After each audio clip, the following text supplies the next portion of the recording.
Good afternoon, everybody. Hope you're having a wonderful Sunday, a Memorial Day weekend. Well, and condolences to the Bradley family.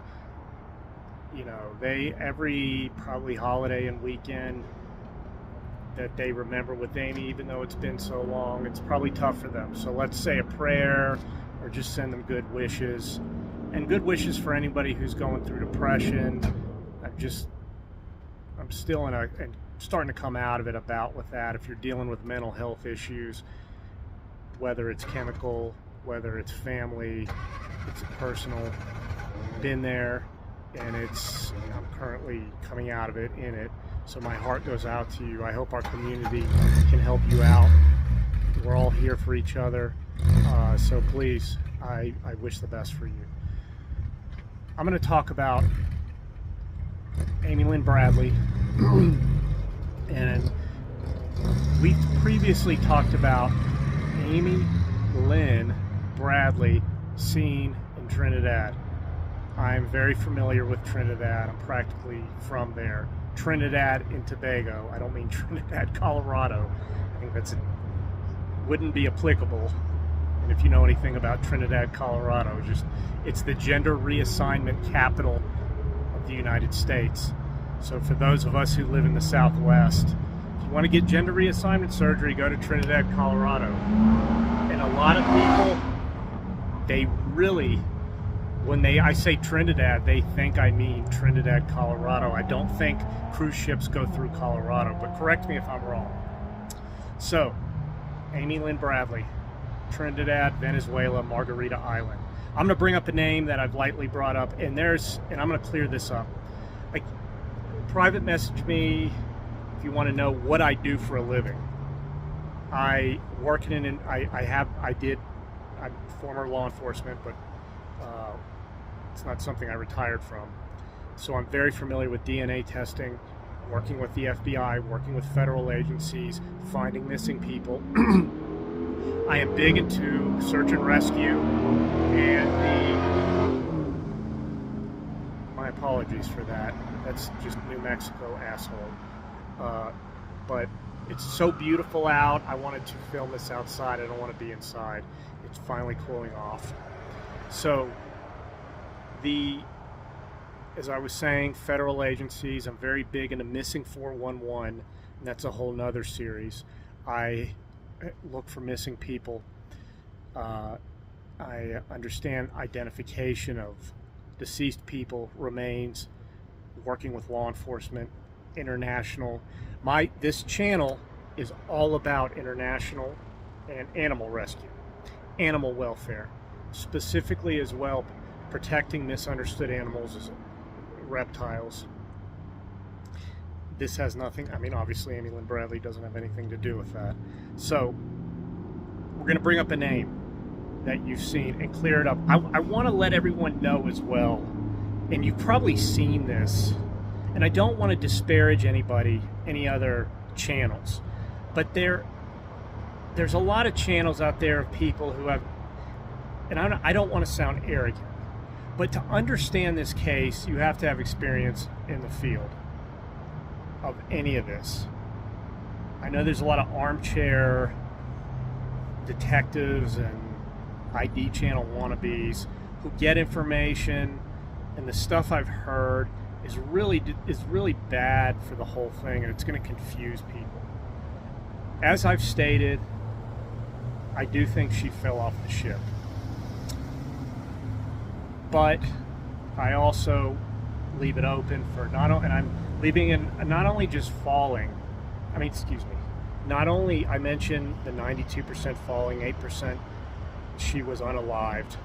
I think I'm going to open that up, that add a few percentage points for trafficking, because I've spent time in Venezuela, and if you watch the news now, Trump has sent destroyers and battleships to the coast of Venezuela. I'm not into intervention. We need to.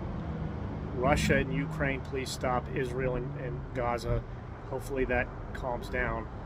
But Maduro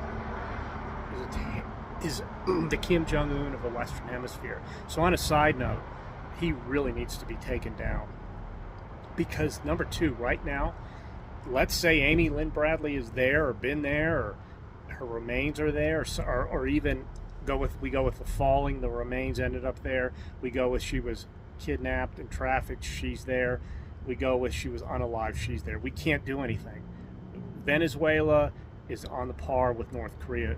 I can get into most countries. I can't get into North Korea legally without probably ending my life. And I mean being put in a camp. And I can't in Venezuela, you'll get detained. And this is also goes for Venezuelan nationals. So it's really bad. I know and Caracas is probably taken over Mogadishu and in some parts of Chicago, New York, Houston, because look, American cities have a ton of crime. Albuquerque, where I'm in, probably one of the most violent, dangerous. I live in Albuquerque. I live outside of Albuquerque, not in it. Albuquerque is a failed city. It's one of the most violent, dangerous cities on the planet. It's not a safe place. It is filled with drugs and very dangerous people. We have the worst district attorneys, the worst judges. Nobody does anything. So there's parts of it that are like Mogadishu. It's a gorgeous state that I love. The culture, the mountains, everything. And I know I'm getting off on tangents, but the court system, the district attorneys, assistant district attorneys just let crime run wild, and they actually encourage it. So just as a side note, the Balloon Fest is beautiful in Albuquerque. Come see it. But remember, this is an extremely dangerous place. It is worse than most cities in the United States in terms of crime. But it's probably one of the most beautiful as well.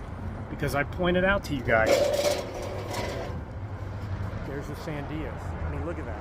We have a gorgeous mountain range. And this is Rio Rancho, so I'm just showing you. Look at the clouds. You know, I mean the clouds, the sky, it's beautiful. But Albuquerque and just New Mexico is horribly run. The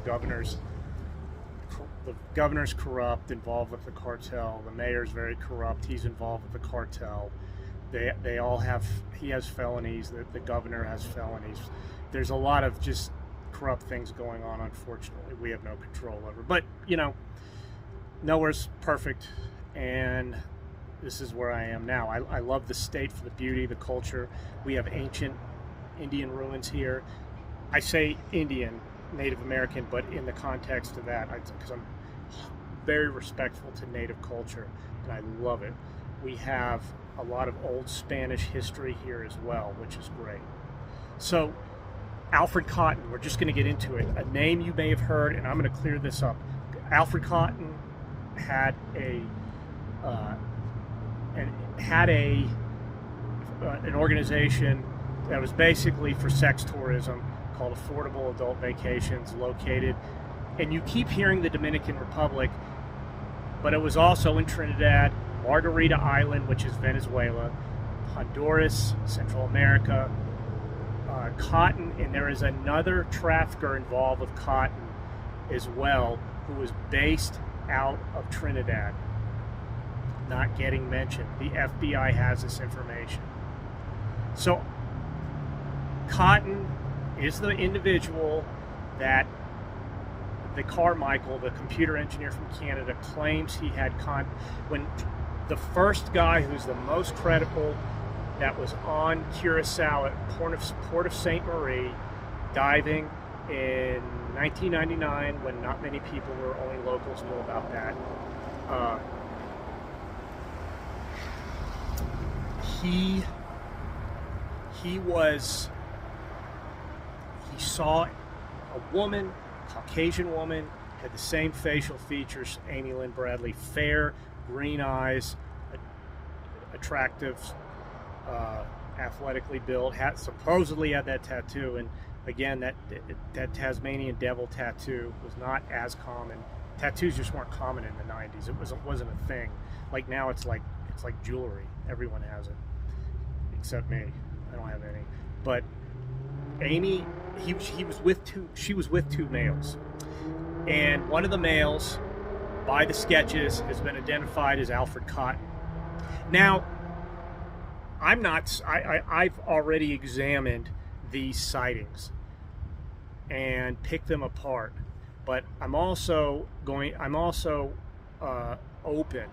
There's no absolutes in these types of cases because we don't have a body, we have no evidence, no physical evidence to go off of. So you can't just have absolutes. The man, one of those men, looked exactly like Yellow when he's a physical size. The other man looked a lot like Alfred Cotton. Now, the nexus that we want to know is Yellow and Alfred Cotton, which I say that in jest because Yellow, people read too much into him. He is not an individual. If he was anything, he was not a good guy. He basically S.A.'d Amy Lynn Bradley, and I'm not going to say the word because he put his hands in a horrific way on a woman, and she brushed it off, to her, bless her heart, because she let it go, told her brother. I think any of us would have found Yellow and he would have been thrown off the cruise ship like a dart. I don't care how big he is. So with that being said, he was a schmucky guy. He's a schnurr, as Hebrew, for just a schmucky bad guy. But he may have been a goon or some connection with Cotton. And this goes into mentioning the sightings of Amy Lynn Bradley in Trinidad and Venezuela. Amy Lynn Bradley was seen supposedly by numerous people in Venezuela. What does that mean? And there were sightings in Caracas, which Caracas is a 1-hour flight from Trinidad. It's the closest to the biggest city closest to the coast of the Caribbean. But Margarita Island's in the Caribbean. It's a beautiful place, but unfortunately nobody is going to be going there for a long time. Unfortunately.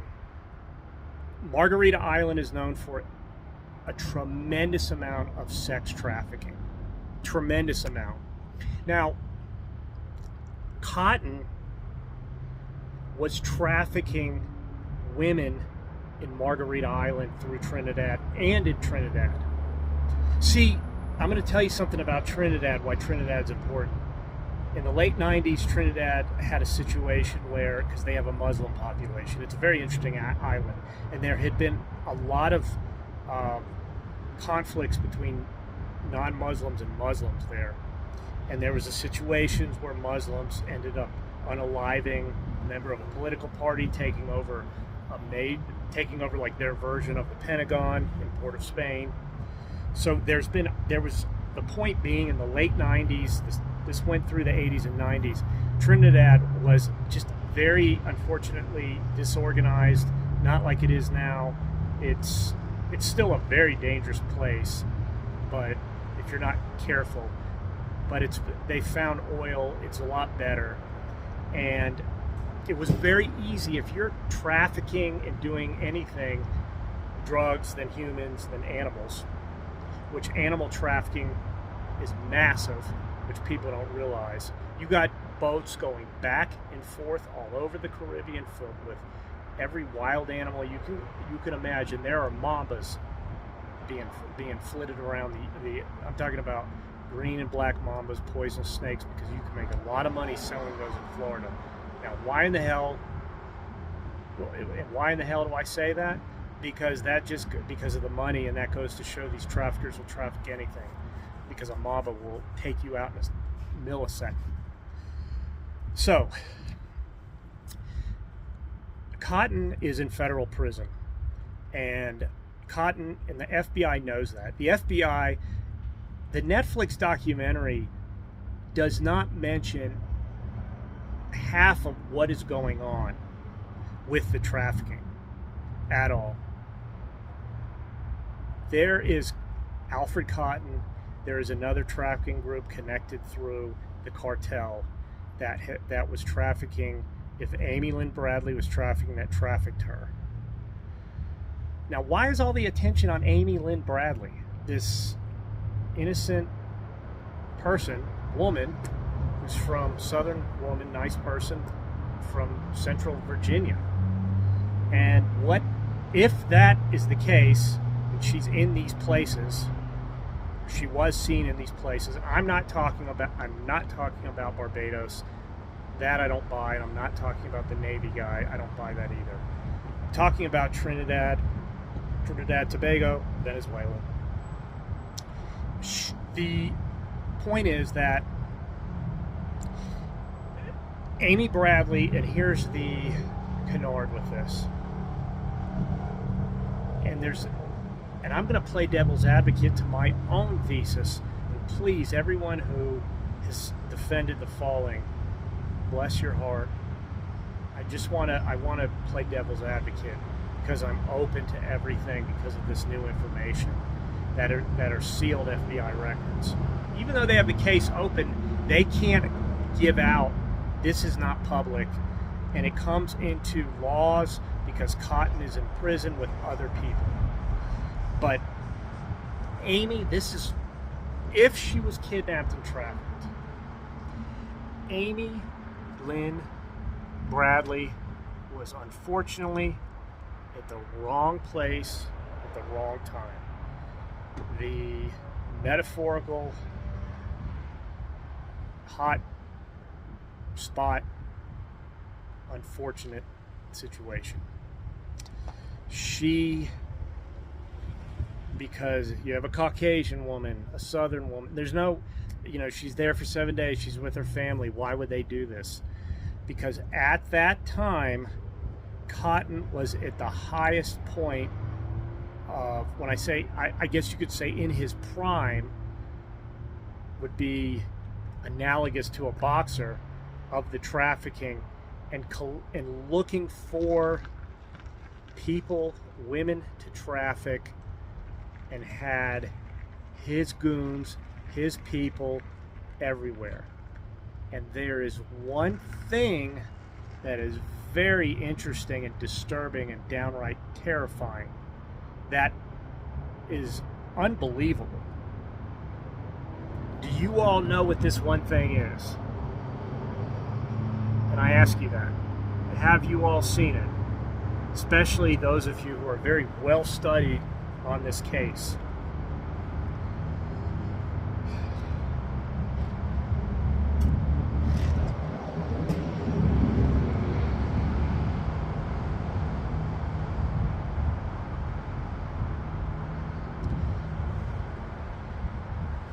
The one thing is that Cotton with affordable adult vacations was advertised, had a business relationship with not only Royal Caribbean, but Rhapsody of the Seas, tied to the cartel in Venezuela. Not any of the cartels in Mexico, not the Colombian cartels. I know how cartels work, that's for another video, but I will tell you this. There's a perception that all these cartels, they're like shipping places and they all work together happily. They don't. But what they will do is there's no working together, but there's sort of it's not even the best, saying it's unwritten rule really isn't the best way to put it, but they do have their own niches and swaths of areas that they work with, and they're different. The Colombian cartel, all the Mexican cartels have sub-cartels, and then they have subsects of those cartels. And they're very similar to how Al-Qaeda and a lot of these terrorist groups are. There's just not one. They're different. They're analogous to that. And where these terrorist groups have different belief systems. They have different regional. If you have a group in Syria, they're different than Yemen. It's a different culture too. They may have a thing where they're like, well, they're fellow terrorists, but They get into wars with each other. It's the same thing. The Venezuelan cartel functions differently than Colombia, Mexico, and other places. Jamaica has its own, just to point that out. And Haiti has its own as well. In fact, that's unfortunate because Haiti's overrun with the cartel, which is basically a drug gang. So that's the thing. She was at the wrong place at the wrong time if she was trafficked. They had a direct route to get her through Trinidad to Venezuela, to Margarita Island. So she was never brought to the Dominican Republic or the northern Central Caribbean. She was never there, and that's where there's a lot of confusion, because the Dominican Republic, which at that time really you could have any type of business.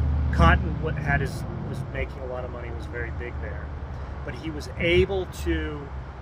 funneling people to Margarita Island with another trafficker, human trafficker, sex trafficker, through a subsect of the Venezuelan cartel. The FBI has this. The FBI knows this.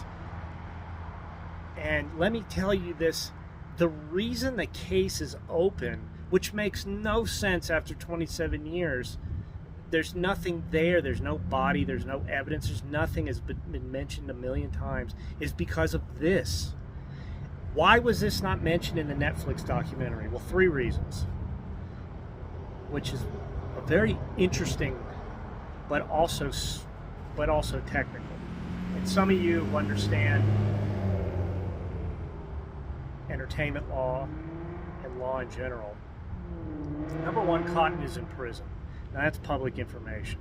You could look up anyone in any penitentiary in the country. But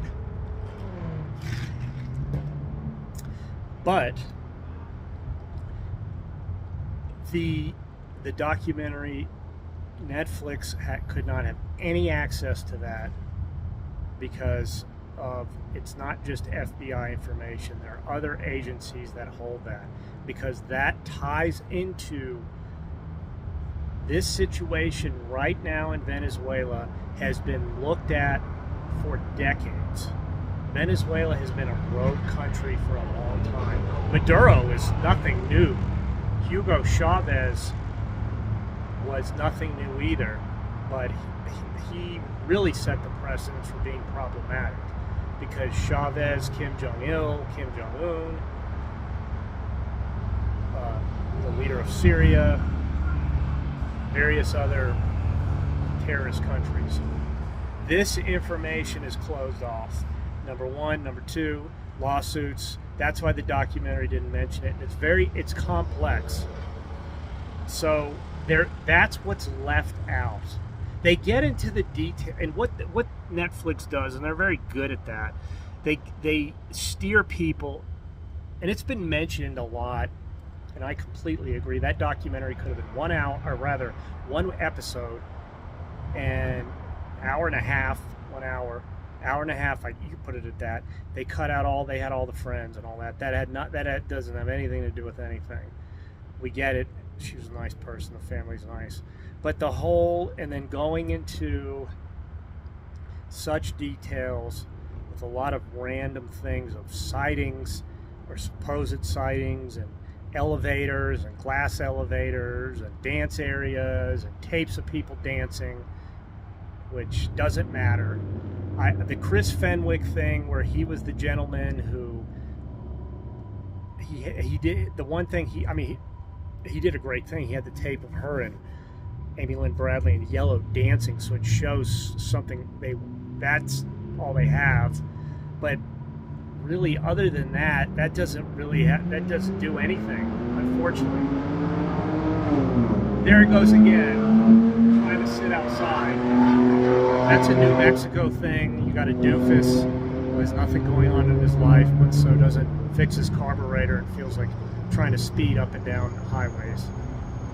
It's just let me know if you have it going on in your state.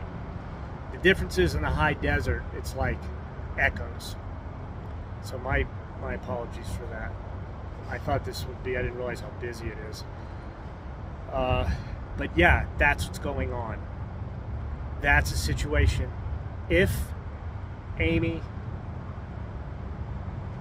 did not fall, if she didn't fall off the ship,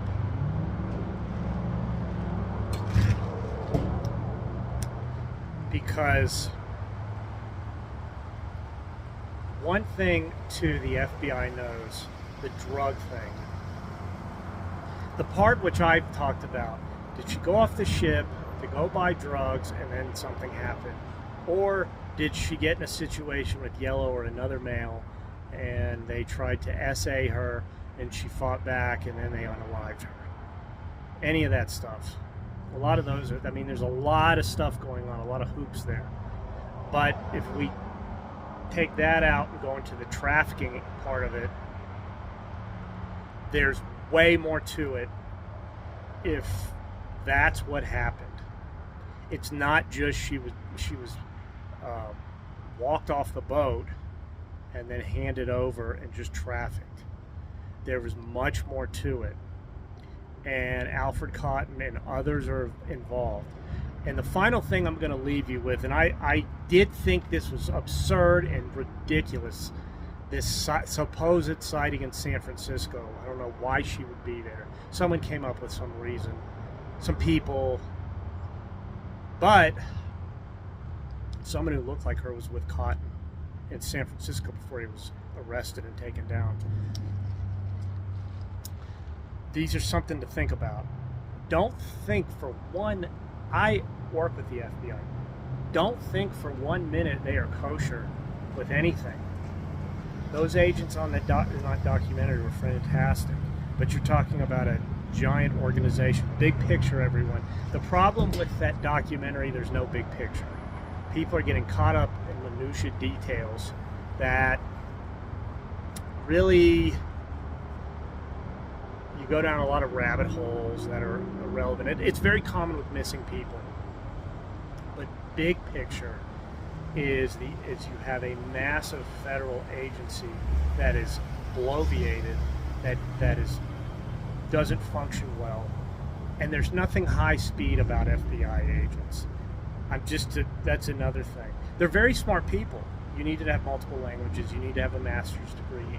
They preferably military experience now. You need to be preferably some sort of STEM degree, most likely engineering and or high level of IT. But they're not. Hollywood has portrayed FBI agents as these high-speed warriors, which none of them are. You have a few former military, so you have an organization which basically is about the equivalent of Merrill Lynch, some giant hedge fund. And it's filled with corruption. It's also filled with CYA, cover your ass. The FBI completely screwed up the Amy Lynn Bradley investigation. They got there too late. They did not research and study what they could do and what jurisdiction they didn't have. And this does not, the two agents, the gentleman and the lady, they were great. They did what they could. And I talked about, interview the cleaning crew, interview every staff, interview how everything's put back, get that table information cleared up. Was the table against the railing? Is that something, or would have been moved back? Clear that up. That's never been cleared up. I hear speculation. There's nothing until there's evidence of it. They didn't do any of that. And you know what the problem was? You know why we're at where we're at? They don't want to, and Netflix isn't going to talk about this because they have federal laws they have to follow. They don't want to get heat, especially with this administration. Is because they did not know their jurisdiction. Thus, that ties into everything with cotton, trafficking, Venezuela, Trinidad, the Southern Caribbean. And you see this on ID channel shows of people, I'm not going to use the M word, I'm going to say unalived because it's YouTube, there's community guidelines. So with people, all these unalived shows, and they have a theme, you have people getting They're in swamps, they're in their neighbors, their friends, tons of relationship, tons of domestic violence. And you see so many agencies just make so many errors and mistakes. Now, we're all human, so a lot of people are doing their best. The grunts, which are the detectives, the local cops, the agents for these federal agencies, are doing their best. But when you get higher up, I mean, I've seen it with the FBI in the Southwest. It's really bad, and they're just error prone. There's a lot of just downright laziness. There's a lot of, they are so liability adverse because they have such a bad reputation. And I'm not one of these people. My uncle was an FBI agent, so I'm not one of these conspiracy, every federal agency of the FBI is bad. In fact, I think we need them to do their job, because they, in 2008, with for instance, the mortgage, the whole, when the economy spiraled because of mortgage-backed scam financial instruments, they came in with other agencies and shut all that down because of all the crooks on Wall Street. And I'm not like bankers are all crooks. So we need them. It's just, as of now, previous administrations, and I'm not making this political at all. It's every side has made a mistake going back decades. The FBI is very problematic and very, very, they are some of the worst people with investigations, anything. So, and they're not the only agency like that. So it goes into, they didn't know their jurisdiction. They had more jurisdiction than they did. The comment the lady, I can't remember the agent made about, she made a very interesting, no, forgive me, it wasn't her. No, it was her, and it was also the gentleman. They said something to the effect that if they would have had more, or they had a jurisdiction, they would have arrested Yellow. And that would have, if the FBI from the top in DC was helping them out and gave them the correct jurisdiction for that waters, and then got in touch with Royal Caribbean and however warrants and subpoena, which they could have done. That's what Netflix doesn't communicate, and I don't blame them. But if they would have done that, and they could have arrested him, and they could have done it under, they could have gotten out of international waters, come in 12 miles out is international waters. You're 12 miles out. Take the boat, go 500 feet. You're in Barbados. Whatever, you're in Curacao. Arrest him. I'm not saying you're gonna charge him and convict him, but arrest him. So they could have arrested him. They could have held him. They could have gotten to the bottom of They could have taken Yellow and just crossed him off, or had him as a suspect. And it led to the family, the Bradley family, spending hundreds of thousands. We all know about the Frank Jones, the absolute criminal who lied that he was finding Amy, and I've talked about as well. Does the family really know that she fell? And all this is a psychological thing. They don't want to accept that. Maybe that's a thing. But if she didn't fall. And another piece of this that is very important is for other young ladies who could or have been trafficked. I mean, trafficking, again, people don't understand it. Number one, poor and underprivileged women are trafficked through social media or threats in poor countries, thus Venezuela. Colombia's better, but it's been Colombia, Brazil, that whole area. I mean, there's still second and third world countries, and a lot of the parts are very primitive, and a lot of these girls want to get out of there. So they'll be trafficked. But at that time, in the late 90s, which gets to the whole kernel of this video, Amy was at the wrong place at the wrong time. That's the bottom line.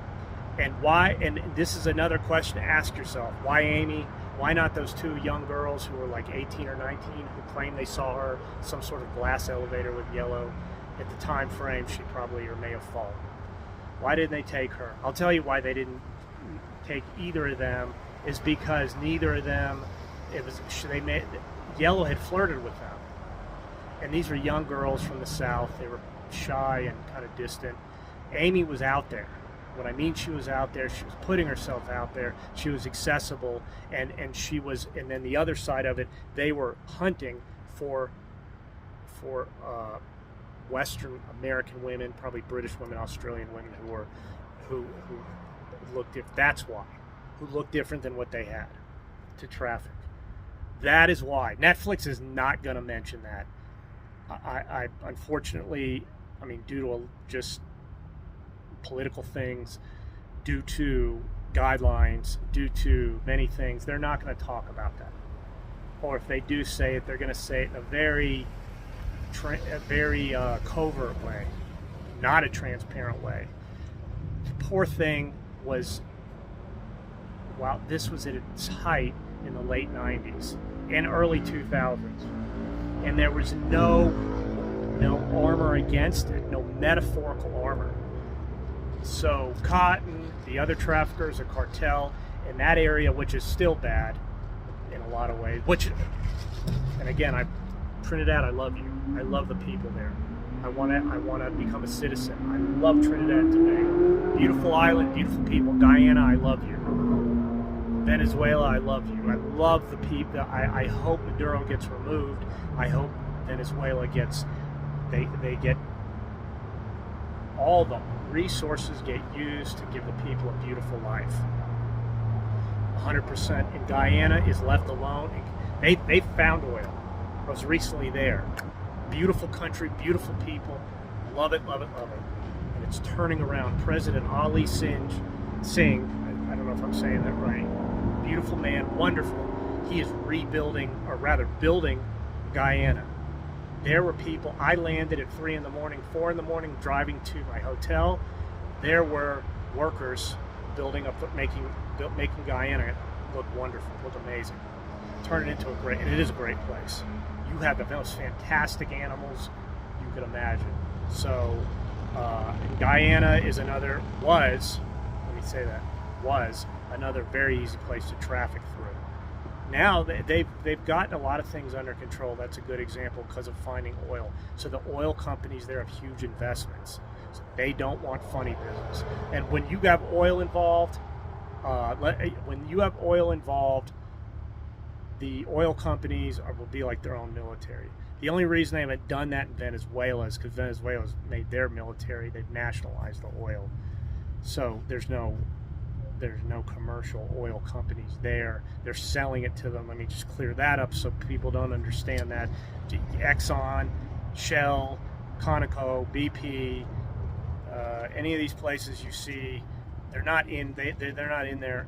They're being sold. They have to go through many loopholes. It's the same thing with Iran. It doesn't work that way, but they're going to go through these loopholes. I love you all, and I want to give you all this information. So, and please check out other videos. There's other podcasts that I hear things, little tidbits that are okay, and the rest is just confusing to people, and it gets people. I can't believe. It confuses people, and they start to really buy these crazy theories. Again, I think she fell, but she could have possibly been trafficked because of the wrong place. That was the height of trafficking. That was it. That was when they were trying to take anybody. If Natalie Holloway, bless her heart, praise be to God, bless her soul, and the Holloway family who's been through absolute hell. If that had happened in the 90s, she could have been in a similar situation. And she's not the only one. There's other young ladies this has happened to. So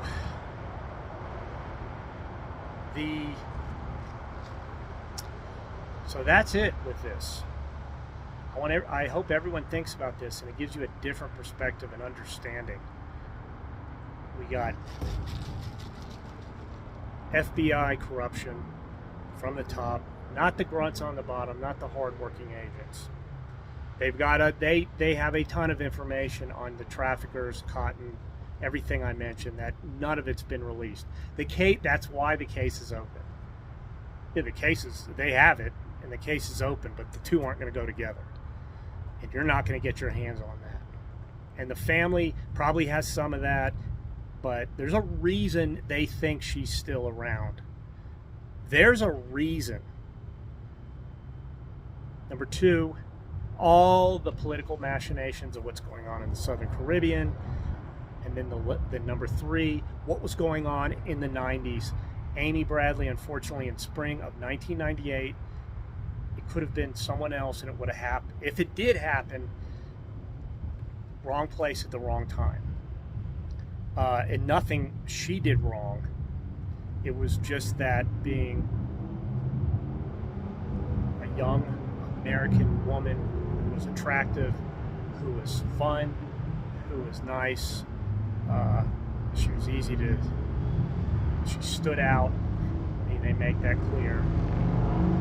That was a target. These traffickers are the equivalent. They're, you know, Cotton was involved in drug trafficking. Don't think for a minute, oh, he's just a sex trafficker, but he's not a cartel. Or don't think, well, they traffic drugs, but they don't traffic people. They do everything. They're doing it all. Don't think for a minute there's separate silos. Like, well, I wouldn't do that. I have my buddy over here. But there's also people who, dare I say, the best specialize in doing it, so they pass it off to them. Please like this video. If I offended you, if you completely disagree, please, when I say like, that you just watched it and got something out of it, even if you hate it. If you loved it, like it. Please comment. I love the comments. I love the interaction. Please sign up for notifications. Click the bell icon. And ultimately subscribe to my channel. I'm going to Mogadishu, Somalia. I'm going to have some time with some crocodiles, some Nile crocodiles. I have a lot of good stuff coming up. I'm going to do some crazy stuff. So have a wonderful Memorial Day. Please be safe. And everybody, watch out for everybody. Things will get better. Bless your heart.